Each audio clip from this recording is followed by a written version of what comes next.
خوبصورت نظر آنے کے جنون میں ٹی وی سٹار جان سے ہاتھ دھو بیٹھی۔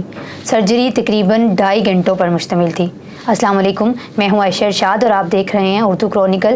برازیل سے تعلق رکھنے والی معروف انفلوئنسر اور ریئلٹی ٹی وی سٹار لوانا اینڈریڈ 29 سال کی عمر میں لیپوسیکشن سرجری کے دوران انتقال کر گئیں۔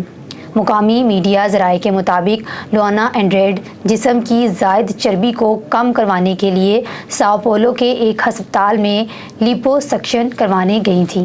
ان کی یہ سرجری تقریباً 1.5 گھنٹوں پر مشتمل تھی۔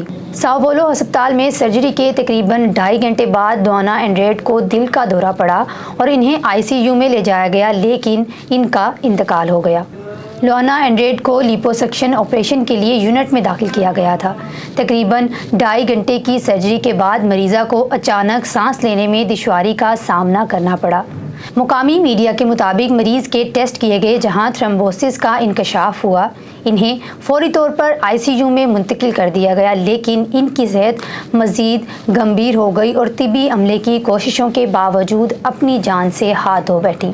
برازیل کی مشہور انفلوئنسر جو خوبصورت دکھنا چاہتی تھیں اور اپنے جسم کی چربی کو کم کرنے کے لیے سرجری کروانے کے لیے گئی تھیں، خوبصورت دکھنے کے لیے اپنی جان سے ہی ہاتھ دھو بیٹھی۔ ان کو سرجری کے کچھ وقت کے بعد دل کا دورہ پڑا اور پھر انہیں ICU میں منتقل کیا گیا، لیکن وہ نہ بچ سکیں اور اپنی جان سے ہاتھ دھو بیٹھی۔ اس طرح کی سرجریوں سے اور مختلف دوائیوں سے پرہیز کرنا چاہیے اور اپنی صحت کا بہت خیال رکھنا چاہیے۔ یہ تھی ہماری آج کی ویڈیو۔ ملتے ہیں ایک نئی ویڈیو کے ساتھ، تب تک کے لیے اللہ حافظ۔